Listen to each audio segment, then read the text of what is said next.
Hello बच्चों, science Gurukul classes में आपका स्वागत है और आई होप आप स्वस्थ होंगे एवं मस्त होंगे और क्या कहते हैं अपनी पढ़ाई को आप बहुत अच्छे से कर रहे होंगे। देखिए आज हम क्या कहते हैं 10th क्लास का रसायन विज्ञान के हम बारे में कुछ जानेंगे, जिनमें हम कुछ इलेक्ट्रॉन, प्रोटॉन और न्यूट्रॉन के बारे में जानेंगे। देखिए हम इसमें ये बताएंगे कि में किसी भी परमाणु में इलेक्ट्रॉन की संख्या कितनी होती है, प्रोटॉन की संख्या कितनी होती है और न्यूट्रॉन की संख्या कितनी होती है। तो पहले हम थोड़ा सा क्या इलेक्ट्रॉन के बारे में जान लेते हैं। देखिए किसी भी परमाणु के अत्यंत छोटे छोटे ऋणावेशित कणों को हम क्या कहते हैं, इलेक्ट्रॉन कहते हैं। परमाणु के अत्यंत छोटे छोटे कणों को हम क्या कहते हैं, ऋणावेशित कणों को क्या कहते हैं, हम इलेक्ट्रॉन कहते हैं। अब आपके माइंड में सवाल ये उठ रहा होगा कि जी परमाणु किसे कहते हैं। देखिए किसी भी पदार्थ का छोटे से छोटे कण, किसी भी पदार्थ के छोटे से छोटे कण को हम क्या कहते हैं, परमाणु कहते हैं। भाई किसी पदार्थ के हम छोटे छोटे कण को क्या कहते हैं, परमाणु कहते हैं। और परमाणु के अत्यंत छोटे छोटे ऋणावेशित कणों को हम क्या कहते हैं, इलेक्ट्रॉन कहते हैं। ठीक है, इलेक्ट्रॉन की खोज किसने की थी, जे थॉमसन ने की थी। इलेक्ट्रॉन की खोज किसने की थी, जे थॉमसन ने। दूसरी बात प्रोटॉन किसे कहते हैं, तो परमाणु के अत्यंत छोटे छोटे धनावेशित कणों को हम क्या कहते हैं, प्रोटॉन कहते हैं। देखिए इसे ऋणावेशित क्यों कहते हैं, क्योंकि इस पर जो आवेश होता है वो कैसा होता है, नेगेटिव होता है। कैसा होता है, नेगेटिव। ठीक है, और प्रोटॉन पे कैसा होता है, धनावेशित। प्रोटॉन पे कैसा आवेश होता है, धनावेश। ठीक है, और न्यूट्रॉन कैसा होता है, न्यूट्रॉन कैसा होता है, उदासीन। ये क्या होता है मेरा बच्चा, उदासीन। यहाँ तक बात समझ में आई। प्रोटॉन पता चलेगा, परमाणु के अत्यंत छोटे छोटे धनावेशित कणों को हम क्या कहते हैं, प्रोटॉन कहते हैं। प्रोटॉन की जो खोज की थी वो की थी रदरफोर्ड ने। किसने की थी, रदरफोर्ड ने। दूसरी बात अब देते हैं न्यूट्रॉन। तो परमाणु के अत्यंत छोटे छोटे उदासीन कणों को हम क्या कहते हैं, न्यूट्रॉन कहते हैं। और इसकी खोज किसने की थी, जेम्स चैडविक ने। बात यहाँ तक क्लियर हुई। इलेक्ट्रॉन पता चल गया, प्रोटॉन पता चल गया, न्यूट्रॉन पता चल गया। देखिए ये होते कहाँ हैं। देखिए 1911 में एक व्यक्ति हुए हैं अर्नेस्ट रदरफोर्ड। अर्नेस्ट रदरफोर्ड ने परमाणु के अंदर नाभिक की खोज करी। उन्होंने परमाणु के अंदर नाभिक की खोज कैसे करी, देखिए ये है तो क्या कहते हैं बहुत अलग की बात, लेकिन फिर भी मैं आपको बताते हूँ जो सामने आएगी है। उन्होंने क्या कहते हैं एक सोने की पिन्नी ली और उस पर अल्फा कणों की बमबारी करी। उस पर देखिए ऐसे एक सोने की ऐसे पिन्नी ली उन्होंने, एक ऐसे सोने की पिन्नी ली। सोने की पिन्नी पर उन्होंने अल्फा कण की ऐसा बमबारी करी, ऐसे करके उन्होंने अल्फा कणों की इस पर बमबारी करी। तो देखिए जो कुछ कण थे जिस इससे इधर साइड से आ रहे थे, मानो उन्होंने बमबारी ऐसे करके फेंके उस पर कण, तो क्या कहते हैं जो इधर साइड से आने वाले कुछ तो वापसी हो गए, कुछ कण वापसी हो गए और कुछ पार निकल गए। तो उन्होंने ये देखा कि भाई कोई तो क्या कहते हैं मसला है यहाँ पर, कोई तो बात है जो क्या कहते हैं कुछ तो कण क्या कहते हैं पार निकल गए और कुछ कण अपनी वापसी दिशा में लौट गए। तो उन्होंने यहीं से एक क्या कहते हैं परमाणु के अंदर एक चीज़ की खोज कर दी जिसे बोलते हैं नाभिक। जिसे क्या बोलते हैं, नाभिक। तो देखिए ये मान लो कि परमाणु है, परमाणु के अंदर क्या होगा, नाभिक। इसे बोलते हैं नाभिक। इसे क्या बोलेंगे, नाभिक।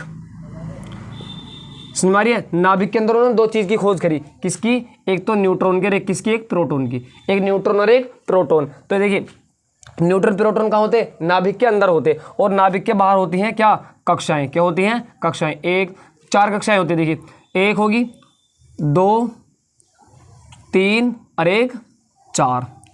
तो देखिए न्यूट्रॉन और प्रोटॉन कहाँ होते हैं, नाभिक के अंदर होते हैं और यहाँ कक्षाओं में क्या गति करते रहते हैं, इलेक्ट्रॉन का होते हैं कक्षाओं में। यहाँ तक बात समझ में मेरे बच्चों के, यहाँ तक बात समझ में।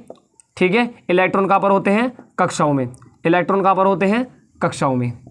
यहाँ तक बात क्लियर हुई। ठीक है, अब हम बात करते हैं कि क्या कहते हैं हमारा जो असली क्या कहते हैं कॉन्सेप्ट समझाने का वो ये है कि किसी भी एलिमेंट में इलेक्ट्रॉन की संख्या कितनी होती है, प्रोटॉन की संख्या कितनी होती है और न्यूट्रॉन की संख्या कितनी होती है। ये तो क्या कहते हैं बेस था, थोड़ा सा मैंने समझा दिया।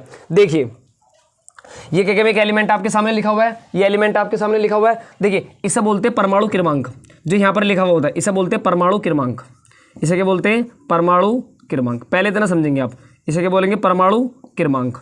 यहाँ तक बात समझ में। देखिए कोई भी एलिमेंट तो क्रम से लिखा हुआ है। भाई element hydrogen, helium, lithium, beryllium, boron, carbon, nitrogen क्रम से लिखे होते हैं 1 2 3 4 में। तो क्या कहते हैं क्रम से लिखे हुए परमाणु क्रमांक।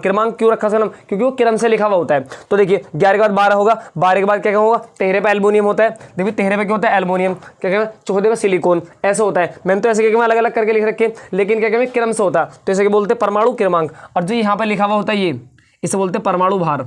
इसे क्या बोलते हैं मेरा बच्चा, परमाणु भार, परमाणु भार से ये समझ सकते हैं आप, परमाणु भार से समझते हैं वजन, इनका वजन कितना है, इसका वजन कितना, इसका 23 है, इसका 24 है, इसका 28 है। आ रही बस, जैसे जैसे बढ़ते, देखिए जैसे जैसे परमाणु क्रमांक बढ़ेगा, जैसे जैसे परमाणु क्रमांक बढ़ेगा वैसे वैसे परमाणु भार बढ़ता चला जाता है। देखिए ये इसका छोटा भैया, ये इसका बड़ा भैया, ये इससे भी इसका बड़ा भैया हो गया भाई। 12 के बाद क्या 13 आ जाएगा, 13 पे क्या हो जाएगा हमारा एल्युमिनियम हो जाता है, तो 13 का क्या में अलग होता है, और 14 पे क्या होता है हमारा सिलिकॉन, तो क्या में सिलिकॉन का कितना 28, तो इसका क्या में यहाँ परमाणु क्रमांक बढ़ा। देखिए परमाणु 11 से क्या हुआ 12 हुआ, तो 12 से इसका परमाणु भार कितना था 23 था, इसका परमाणु भार कितना हो गया 24 हो गया। ठीक है, ऐसी क्या में मैग्नीशियम से बाद में सिलिकॉन आएगा, सिलिकॉन का परमाणु भार कुछ और होगा, जब वहाँ क्या कहते हैं परमाणु क्रमांक बढ़ेगा तो सीधी सी बात परमाणु भार भी तो बढ़ेगा। हमारी बात में भाई क्या कहते हैं, सपोज करिए जब हम 2 साल के थे तो हमारा वजन कुछ और रहा होगा भाई, जब हम 2 साल के थे, जब हमारी उम्र 2 साल थी तो हमारे क्या कहते हैं वजन कुछ और रहा होगा, और जैसे जैसे हमारी उम्र बढ़ती जा रही है तो हमारे वजन में भी तो डिफरेंस होता जा रहा, हमारे वजन में भी तो क्या कहते हैं सॉरी डिफरेंस करें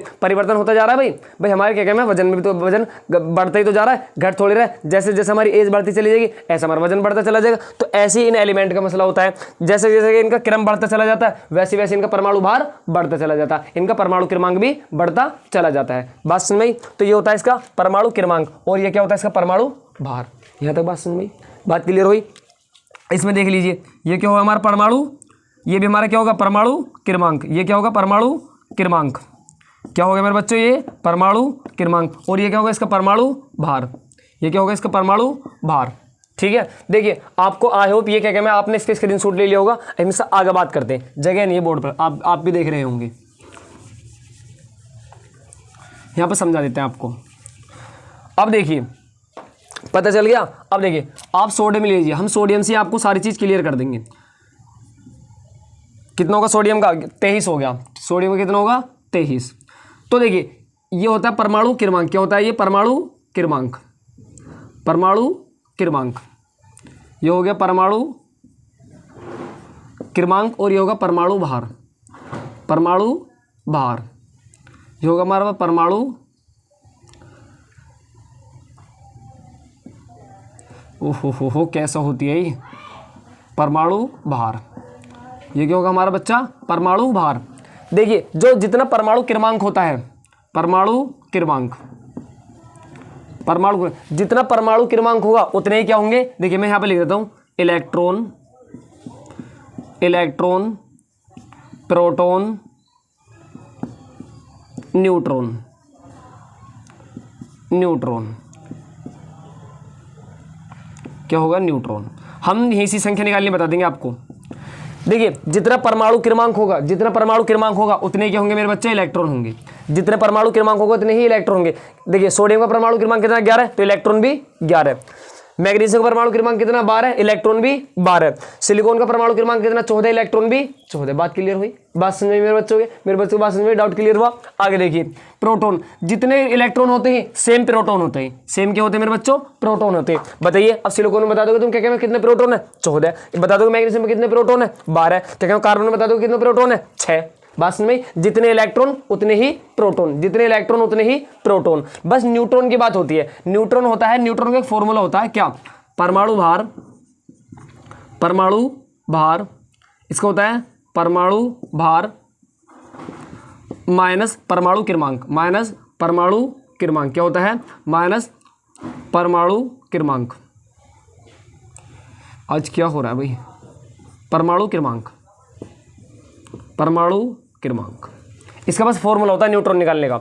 न्यूट्रॉन निकालने का परमाणु भार कितना इसका 23, कितना मेरा बच्चा परमाणु भार इसका 23 है, परमाणु भार कितना इसका 23 माइनस के, और परमाणु क्रमांक कितना 11, कितना 11 निकाल दीजिए। 3 में से 1 गया, कितना आ गया 2, और 2 में से 1 गया 1, कितना आ गया इसका 12। तो इसके न्यूट्रॉन की संख्या कितनी है यहाँ पर कितने 12, तो न्यूट्रॉन कितना आ गया 12। मेरे बच्चों बात समझ में आई? बात क्लियर हुई क्या मेरे बच्चों को? बात समझ में आई? ये तो आपको क्लियर समझ में, ये तो आपको समझ में आ गया, मैं इसे साफ कर रहा हूँ। ठीक है, देखिए यहाँ पर अब आप मुझे बता दीजिए एक एग्जांपल और ले लीजिए। हमने ले लिया क्या मैग्नीशियम, क्या ले लिया मैग्नीशियम। अब देखिए पहले क्या होगा हमारा इलेक्ट्रॉन, क्या होगा हमारा इलेक्ट्रॉन, प्रोटॉन, प्रोटॉन और न्यूट्रॉन, प्रोटॉन और न्यूट्रॉन, प्रोटॉन और न्यूट्रॉन। अब इसमें बता दीजिए किसमें मैग्नीशियम में, किसमें बता दीजिए मैग्नीशियम में। मैग्नीशियम कितना होता है 24 होता है, कितना होता है 24। तो देखिए इलेक्ट्रॉन की संख्या कितनी है, मैंने बताया जितने परमाणु क्रमांक उतने ही इलेक्ट्रॉन। बात क्लियर। मैंने बताया जितने इलेक्ट्रॉन उतने ही प्रोटॉन, उतने ही प्रोटॉन। अब न्यूट्रॉन की संख्या निकालोगे भाई, फॉर्मूला थोड़ा लिखोगे, डायरेक्ट इसमें से इसे माइनस कर दीजिए, डायरेक्ट इसमें से इसे माइनस कर दीजिए। 24 में से 12 को घटा दो तो कितना आया 12। कितना आया 12। मैग्नीशियम एक ऐसा क्या कहते हैं एलिमेंट होता है जिसमें क्या कहते हैं इलेक्ट्रॉन भी 12 होते हैं, प्रोटॉन भी 12 होते हैं, न्यूट्रॉन भी 12 होते हैं। आई होप आपको इलेक्ट्रॉन, प्रोटॉन, न्यूट्रॉन की संख्या निकालनी आ गई होगी। आपको पता चल गया होगा इलेक्ट्रॉन क्या होते हैं, प्रोटॉन क्या होते हैं, न्यूट्रॉन क्या होते हैं। ठीक है मेरे बच्चा, तो आई होप आपको वीडियो अच्छी लगी हो तो क्या कहें, वीडियो को लाइक करें, कमेंट करें और चैनल को सब्सक्राइब करें। हमें कमेंट में जरूर बताएं कि अगला टॉपिक हम आपको क्या पढ़ाएं और इससे आगे आने वाली वीडियो का जिससे आपको नोटिफिकेशन मिलता रहे, इसलिए चैनल को सब्सक्राइब करें और अपनी तैयारी में 4 चांद लगा के पढ़ें। Okay, bye bye, love you, take care.